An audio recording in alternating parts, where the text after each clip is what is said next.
Welcome everybody, come on in.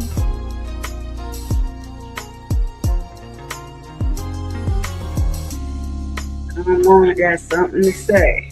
I got a live reaction. Live reaction. Come on in.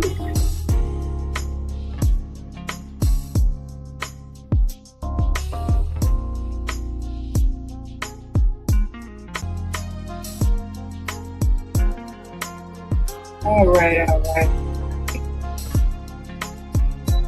Hello.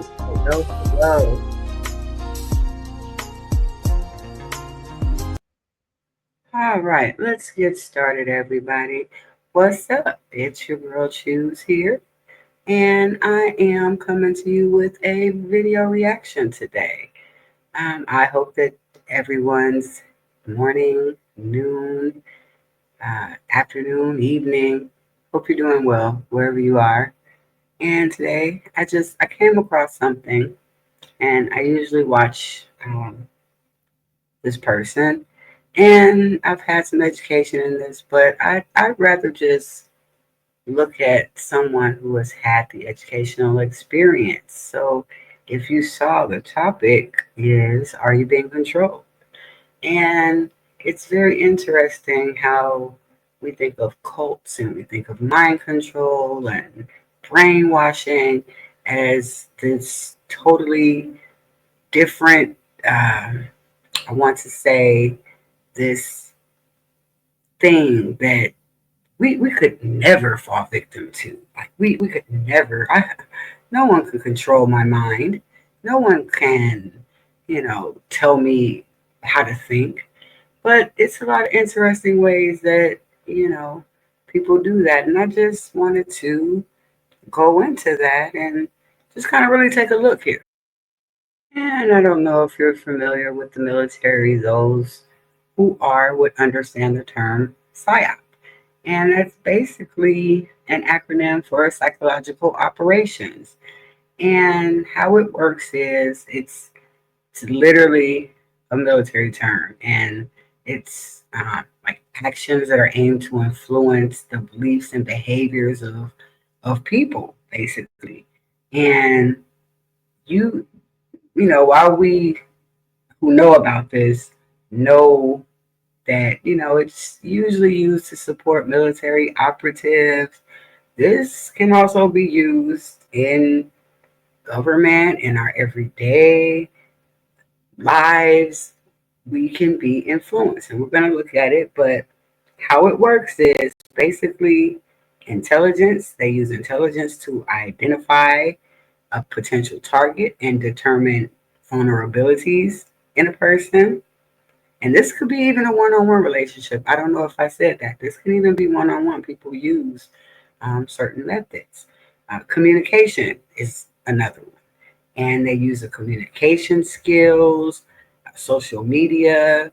If they're trying to sell you a product, it could be marketing somehow, whether it's digital, especially in this day and age.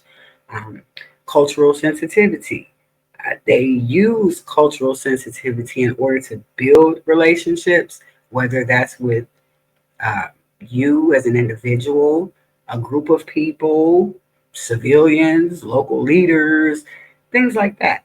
And the last thing is interpersonal skills, and they use that to gain trust and to also gain influence. So this is the overview that I'm sorry if you hear anything Super Bowl party going on in there while I came in here to stream for you guys. So um, that's where I'm familiar with it. So when I saw this, I wanted to go over it to see how it connects to us as regular people, um, if it even relates. So let's just get started here. the intelligent minorities can engineer consent through the use of manipulation, propaganda, and control. And we should do it. People have got to know whether or not their president's a crook. Well, I'm not a crook. We are in the midst of a serious financial crisis, and the federal government is responding with decisive action. I know that the American people share my deep belief that if a danger exists in the world, it is a danger shared by all. We need to actually double down on the public health measures. You can't look at that television and say, nothing happened on the 6th. I'd like for you to answer the question. Okay, it's very simple to answer. That's why I asked it. It's very simple to you. You're a nasty person, I'll tell you.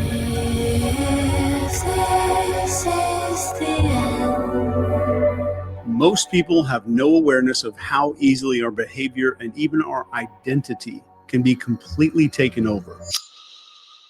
But people are waking up. Now, before we continue, I wanted to let you all know this is How to Spot a Psyop. This is Chase Hughes, and I'm not sure if you're familiar with him, but not only is he I guess what we would call a behavioral analysis, he actually has military background, extensive training in this, and I will link his page and this video in the description. But let's see what he has to say about how to spot a psyop.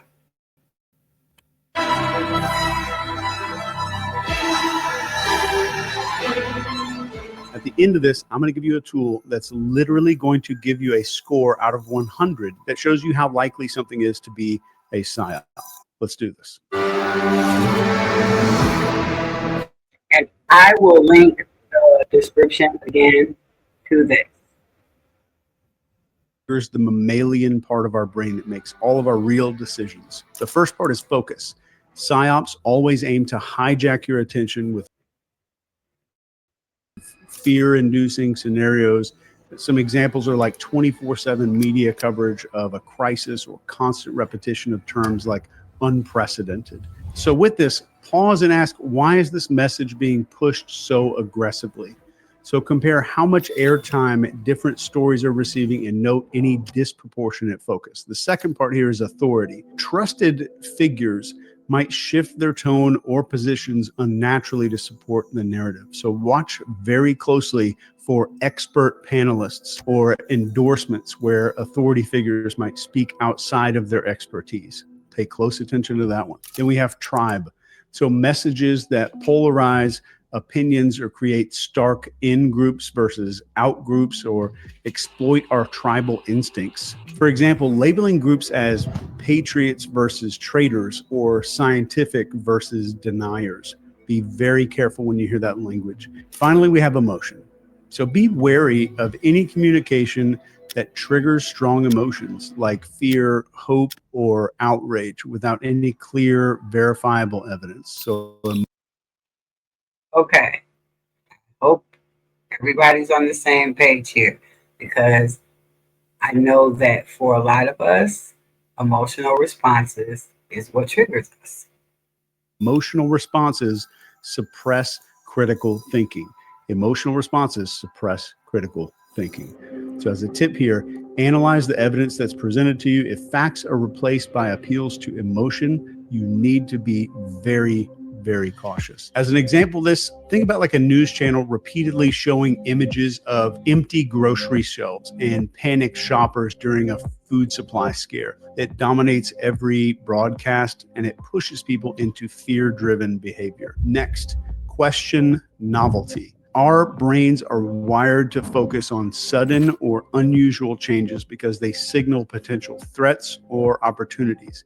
And this is an evolutionary survival mechanism. Psyops exploit this by creating events that break normal expectations, like unexpected crises or dramatic revelations. So ask yourself, why is this new? So consider if the event or somebody's message has been artificially manufactured or timed. Look for patterns like sudden shifts in public opinion, trending hashtag that are unusual or viral Let's stop right there. So, look for sudden trends. Sudden shifts in public opinions. So, I think we do have a few real life examples that we can pull from. Unusual trending hashtags, viral videos that are coincidental. Yes, you already know it. The example I'm going to use is the Southland of Illinois, particularly Dalton and Thornton Township. Now, let's take Mayor Tiffany Henyard, for example.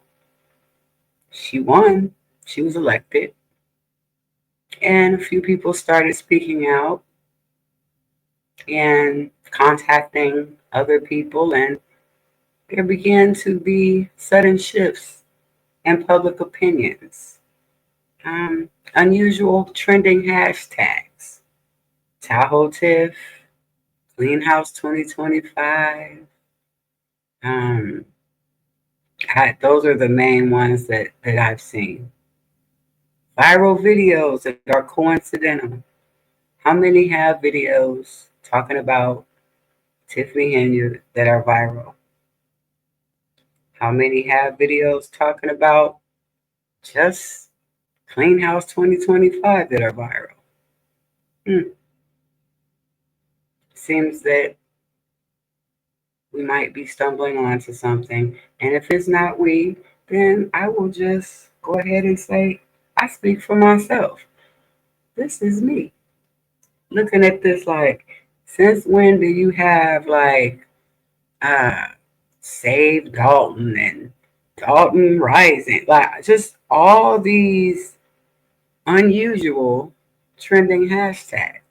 That we would be like, oh my gosh, we're a hashtag, but being a hashtag isn't always good. But let's continue. I really wanted to stop there. I think he was saying viral videos that are coincidental. Videos that seem very coincidental.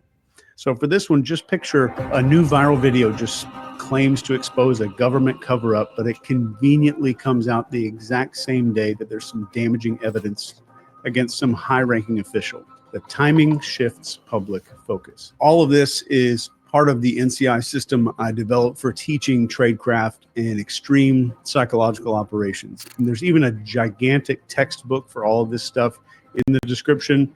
Definitely not for everybody, but it's definitely the most comprehensive guide in the world on this stuff. So next item, look for multiple sources. Centralized narratives create an echo chamber, and they silence dissent and they narrow perspectives. For example, if all media outlets present identical talking points, it is a humongous red flag. So actively seek out contrarian or independent voices, even if they challenge something that's already in your head. So Yes, let's stop right there. Have we not seen just in everyday life where there are multiple news stories that are pushed out at you? Just multiple. Have you ever been in a situation where there were news stories or something put out that you knew wasn't the truth? If you have never experienced that, I don't know if that's good or bad. That's your experience.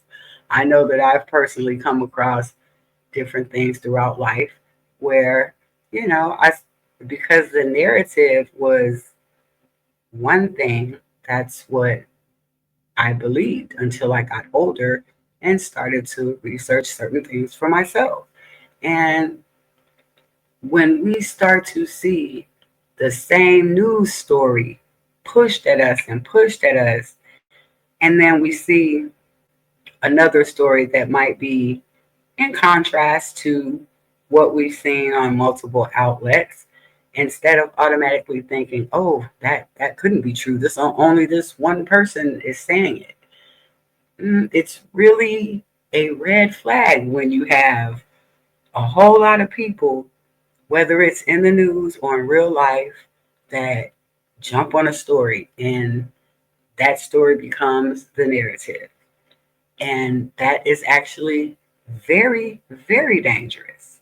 It's a very dangerous thing in our personal lives, and it's definitely dangerous when it comes to more people. I mean, more lives, multiple lives. But either way, this is a dangerous narrative when you start to just believe something because you heard a bunch of people say it or you saw a bunch of people do it. You got to look, and we've said this. I've said that you have to look at all sides of a situation, any situation. Reality, an example, during a maybe breaking health crisis, all the major news outlets report on the exact same study, but independent researchers revealed the study was funded by a company selling the solution. So watch for that group speak. Next is identify cognitive dissonance weapons. Let's talk about how this works. So cognitive dissonance comes up when new information clashes with our identity or our beliefs.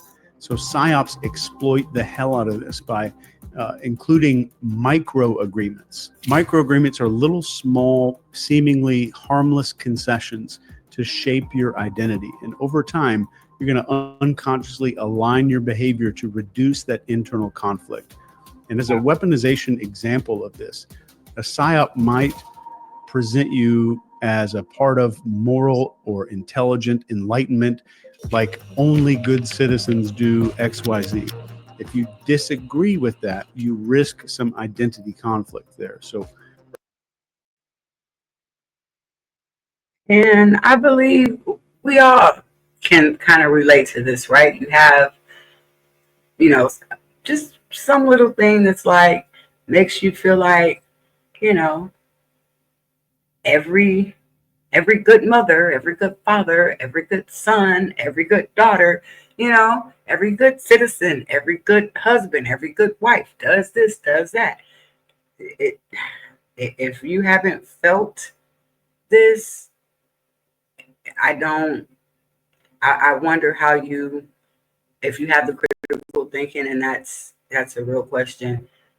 If you have experienced this, I wonder if you have the critical thinking skills to, and in both cases, do a chain analysis of, what's really going on. What am I really looking for? What does this mean to, as we said, be a good citizen, husband, wife?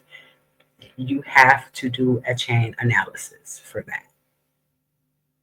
But let's move on. enlightenment, like only good citizens do XYZ. If you disagree with that, you risk some identity conflict there. So reflect on your identity and ask, am I being nudged to identify with some other group? So be very careful of any campaigns that are asking for seemingly minor commitments there, like signing petitions, changing your profile picture that evolves into some bigger compliance or demand later. As an example of this, let's say a company launches an ad campaign and they claim real patriots buy local. If you disagree with their product, it feels like rejecting your identity as a patriot. So this pushes you to conform. Be very, very skeptical about those identity. I would be very, very skeptical about those type of people that do that. And again, another thing that I think that we've come to see as the world has, come to, I guess, care about Dalton. It depends on where you sit on that, but as the world um, has an eye on Dalton, you see things like with Jason How with Clean House 2025, there's going to be transparency. And this is not to say that there is or isn't. This is to be used as a very good example. So if you say, I don't know about Clean House 2025, then people are basically attacking you. Oh, well, and it might not be a full-on attack, but questioning you, making you feel some type of way like, so you don't want transparency, huh?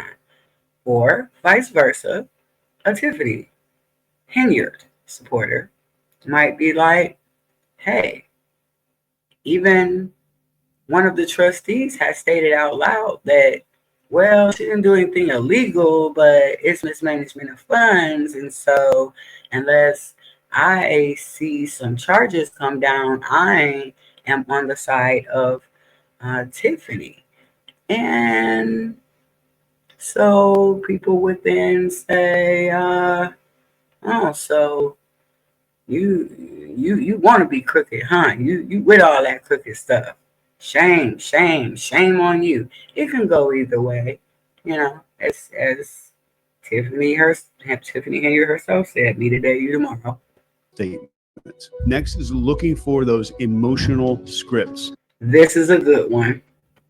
And what I mean by this is the scripts that were written in our brains by our ancestors. So manipulated narratives trigger instincts like the fear of loss or scarcity, social rejection, or danger. How many people have been socially rejected for having a different opinion than Clean House 2025? How many people have had a differing opinion because of bigger politics with the now 47th president Donald Trump versus Kamala Harris? People were ashamed either way that they voted. You have to be very careful. For example, a media story about food shortages might activate survival scripts that cause panic buying and stuff like that. And we have scarcity fear. This is sudden warnings about limited resources like water or medicine, also sparks that kind of behavior. And then we have tribal rejection. These are threats of being socially outcast, like you're selfish if you don't comply. And those things. I think that's very important because the social rejection, if you don't comply, whatever is going to happen, oh my goodness, it's going to be so bad for you if you don't vote for this person or whatever. It's going to be so bad for you if you don't hop on board with this thing at work, whatever it is. And then the fear of scarcity.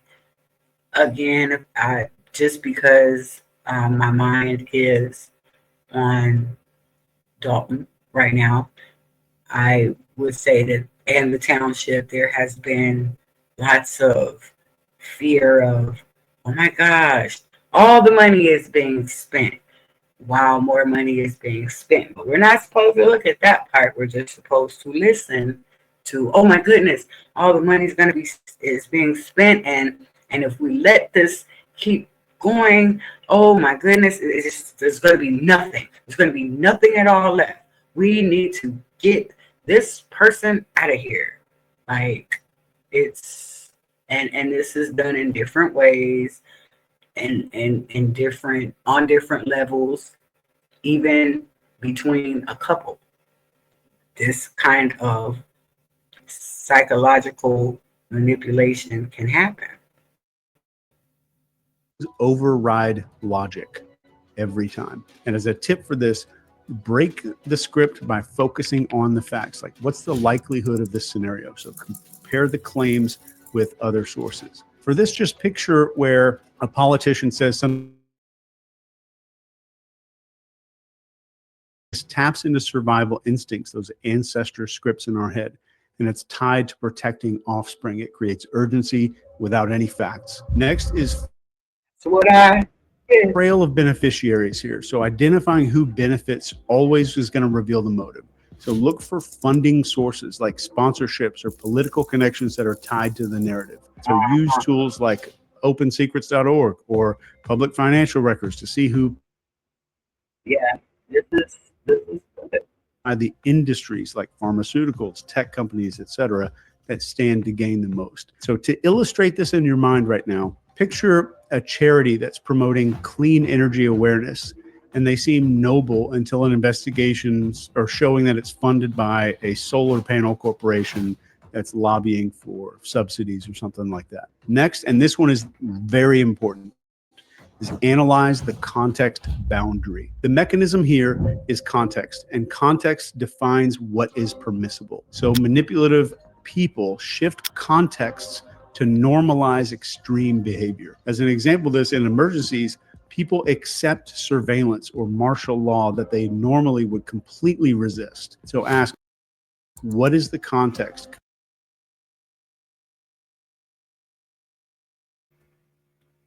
So we should ask what is the context, because we have seen on a worldwide scale why war is necessary in whatever instance that it is. We have seen on a smaller scale why something is necessary to do now, right now, right now, right now. What's the context? Why right now? I'm going to let him finish because I'm really trying not to interrupt so much. But I just, this is the kind of stuff that I do, but I wanted to bring um, a person that really has a lot of experience to see what he has to say about this type of thing. Compare some similar events in different settings to see if the rules or responses seem disproportionate.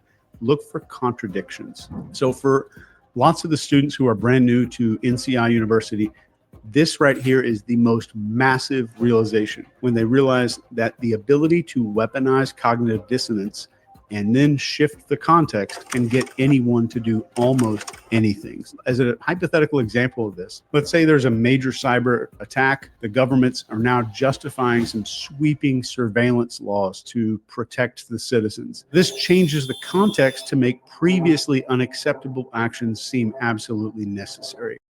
Next, spot the use of archetypes because they're woven into our brains. Psyops simplify narratives by using archetypes like heroes and villains and saviors. Some examples are like portraying one leader as the sole solution or demonizing dissenters as the enemy.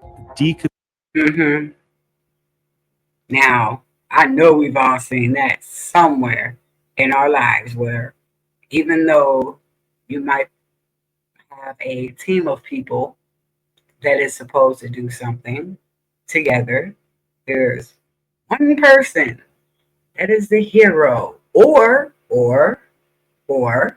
there's one person that's the villain. It's not, in either case, it's not everybody. Everybody is not involved.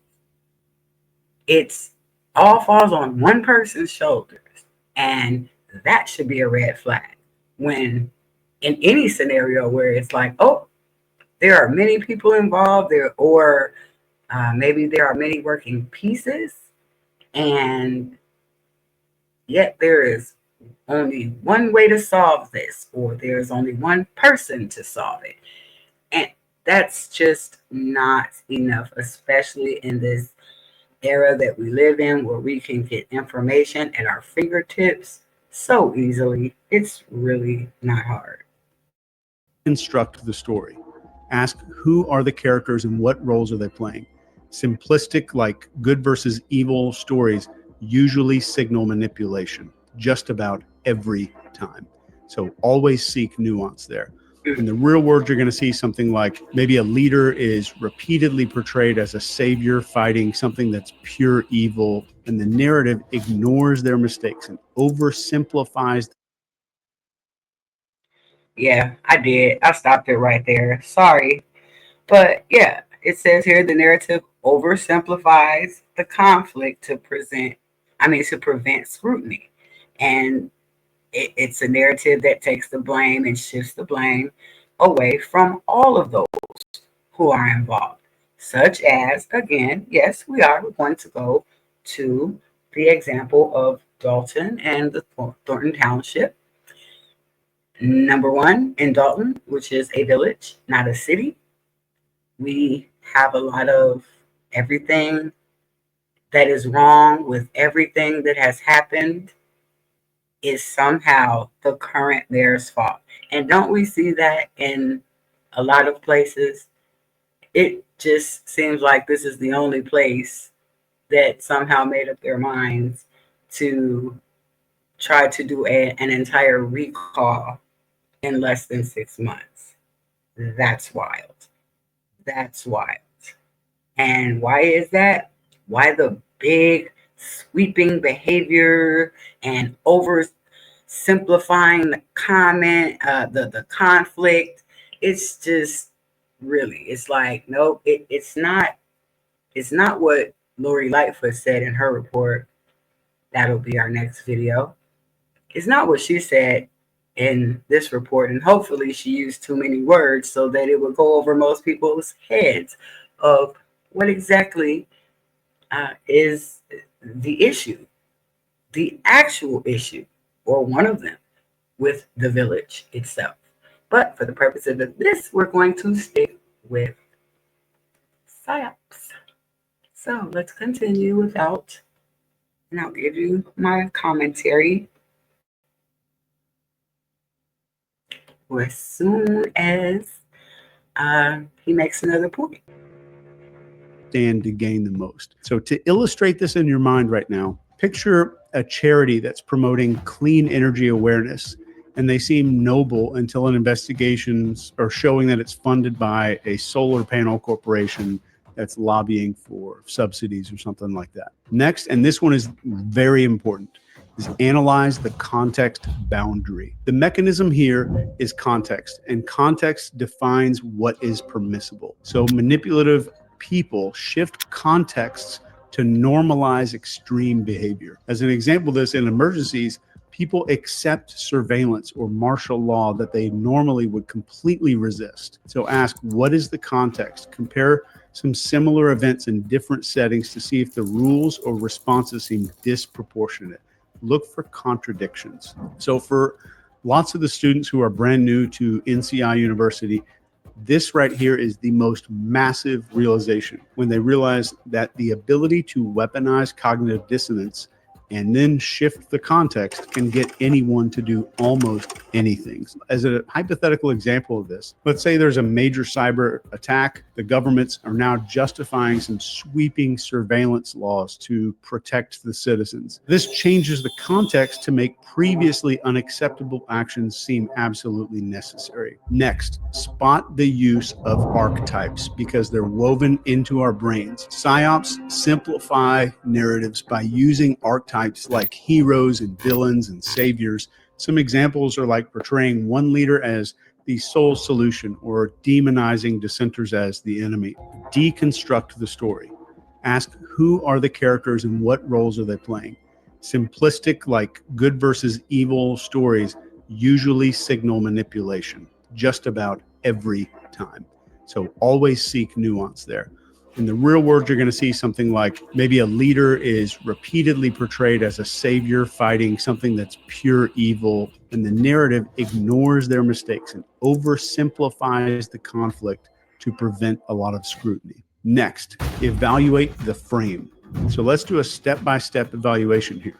First one is expectation. What are you expected to believe or do based on this thing that you're exposed to in the media? Next is belief. What assumptions are being made about you, like your values or your fears? Then we have perception. So how is reality being shaped, like selective facts or missing contexts? Most people have no clue that. So that was some information. I just wanted to kind of stop right there to let us process that. I know I went back a little bit further, but that's because I feel like this is just that good of a video that we needed to make, well, I needed to make sure that everyone heard everything because I didn't want to be too much of a distraction from the actual conversation. So let's go ahead. I think we were on D. Let's just go ahead and continue. So we have expectation, belief, perception, definition, and information suppression.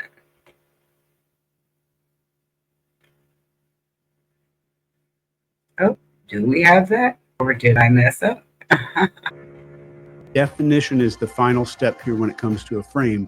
What truth is being asserted as something that's completely unchallengeable? This comes up with information suppression. So really look for topics that are being avoided, critics that are being silenced. If somebody needs to be silenced in order for an idea to make it, then the idea is not good.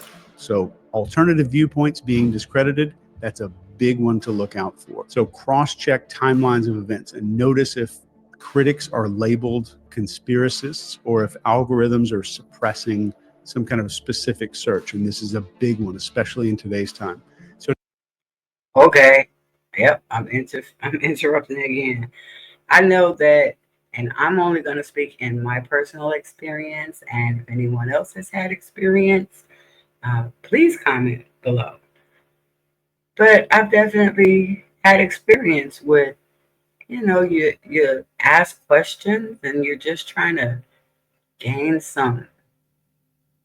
basically some insight, and suddenly you're met with hostility and lies, different things, to the point where there could be a whole conspiracy about you. We've seen this happen time and time again.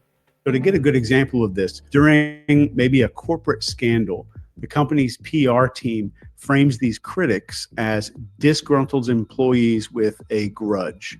So this shifts the focus away from the legitimate concerns to the motives of the critics. And it does it almost without us realizing that that's happening in our brain. So next, compliance shifts. This one is scary and it's happening every day. Psyops create urgency to drive rapid compliance. And these tactics are stuff like emotional appeals, staged group behaviors, or false consensus. For this, it's really important to slow down and resist the pressure to act, to question the conformity as much as possible. Question the conformity as much as possible. Yes, I'm being silent. Question conformity as much as possible, especially when it seems to be overnight.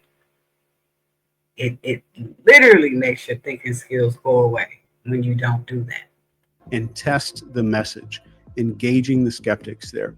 So in the real world, this might look like maybe a viral social media challenge urges all these users to adopt this brand new symbol or profile picture or hashtag kind of overnight. And it creates a wave of compliance. So later, this is kind of like a foot in the door technique. It's tied to some divisive political agenda. Next, study the timing of the events. And this one's huge, especially right now. Timing is everything. Ask yourself, why is this happening now? So what other events or scandals might this thing be distracting everybody from? So look for very coincidental timing with unrelated major news stories or political movements. Okay, that's a good one. We've seen that. We've seen over the last year that Mayor Supervisor Tiffany Henyard is going to jail. And we have not seen that as of yet. We have not yet. The timing of we've been asking for help, and we need help from people that really are the ones to make the decisions. I've always found that very questionable. And now the push ever since, I guess we can say last year now, is leading up to this. But when we look at things like manipulative behavior, psyops, things like that, you'd be surprised. You might be surprised at the season finale, and that's the outsiders I'm talking to that look at real life stories as if they're one big soap opera for someone else's entertainment. It's always such a shame when People suffering is a subject of someone else's entertainment, but that's part of the design as well. Psyops can very often be smoke screens. And in real life, you might see stuff like a huge celebrity breakup floods all of the headlines exactly as some major investigative report about government corruption is about to be released. Coincidence? Probably not. The next thing I want you to do is to sharpen your brain to start hearing and understanding these manipulation tactics. And one of the biggest things that you can do, the most effective way that I could train you right now, just you and me, is to teach your brain to recognize logical fallacies. So let's go through these, because psyops very often use these flawed arguments to convince people. And if you know how to spot them, it makes you a lot harder to manipulate. Let me give you 10 of these so that your brain gets hardwired to start seeing everything a whole lot differently. So the first one that you're going to see all the time, appeal to emotion. So this uses fear and anger and hope to bypass logic. So like, if you don't support this, children are going to suffer. Next is the straw man argument. This misrepresents somebody's argument so they can attack it better. So somebody might say they oppose the lockdowns because they don't care about lives. Think about that one. Number 3 is the bandwagon fallacy. So this claims that something is true because everyone supports it. And this is, you hear this all the time. Millions of people agree with X, Y, and Z. You should agree with it too. And we've seen that as well. We have seen that. Number 4 is the false dilemma. This presents only 2 extreme options and it ignores alternatives. So it's the either you're with us or you're against us fallacy there. Number 5 is the ad hominem attacks. This is the attack of the person and not the argument. Be very observant for this. So this is when you hear you can't trust her. She's not a scientist. You can't do X because they're not qualified based on X. Ad hominem is very common, and I want your brain to be able to spot it. Number 6. Before we go to number 6, I'm sorry if there's an echo. I got my fan on, menopause. Blame that. Anyway, we're going to keep it moving even with the hot flash. Yeah, the ad hominem, that's a big one because we've definitely seen that with Mayor and Supervisor Tiffany Henyard. We've seen everyone discuss every single aspect of Tiffany Henyard that they can, but no one, when it comes to work or even her talking about judge me on my work, you all don't want to listen. And I don't mean you all.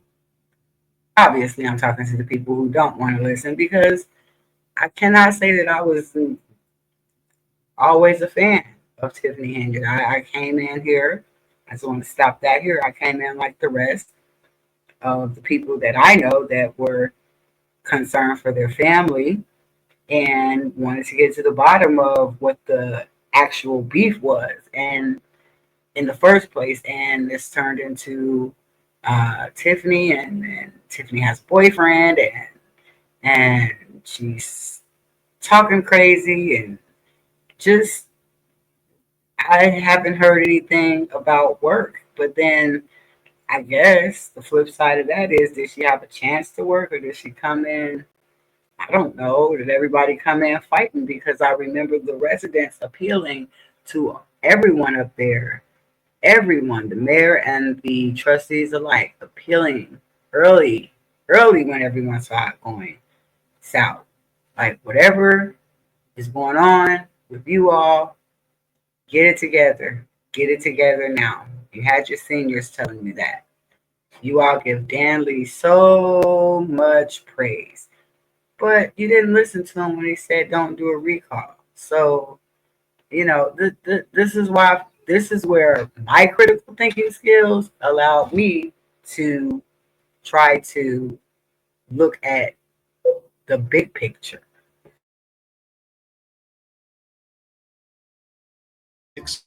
Is appeal to authority. And this is a claim that something is true because an authority figure said so. So like Dr. X supports it, so it's absolutely right. You have to trust the science. Number 7 is the slippery slope. These are claims that one action is going to lead to some extreme negative outcome. So you've heard this before. Somebody says something like, if we allow this, we're going to lose all of our freedoms. All of our freedoms are gone. The country is gone. All of that kind of talk like that. Be very attuned to when you hear that and very cautious when you hear that. Number 8, hasty generalizations. And these are broad claims that are made with very little evidence.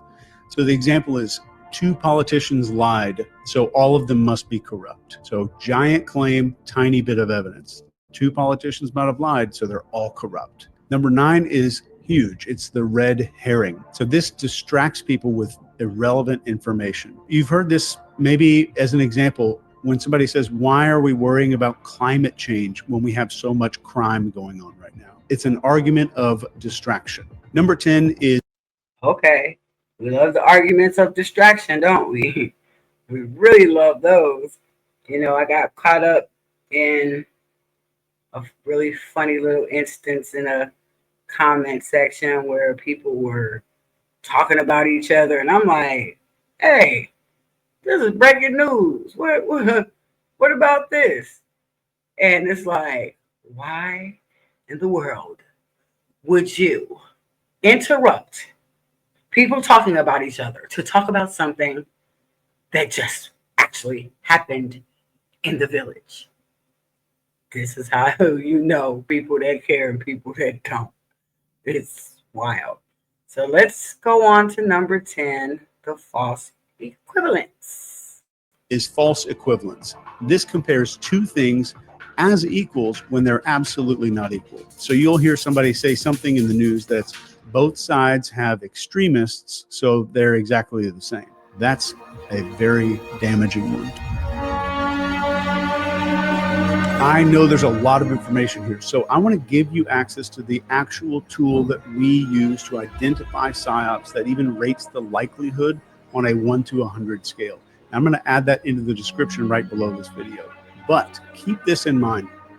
Throughout history, the people who stood tallest in the storm were not the ones who knew all the answers. They were the ones who asked the right questions. And I think that pretty much says it all, huh? The people who ask the right questions are the ones that understand. The people who take time to look at all sides of the coin are usually in the minority. And so, with that, because we've been almost an hour long here, with that, I do hope that this helped in some way. If you are further interested in behavioral analysis or any psyops or even this information on the NCI, I am not being paid, but I am going to link the description to this video in my description box, because this is Chase. This is Chase Hughes, and he just really has a lot of great information and insight, and we're always totally grateful over there when we're able to interact with him and get information.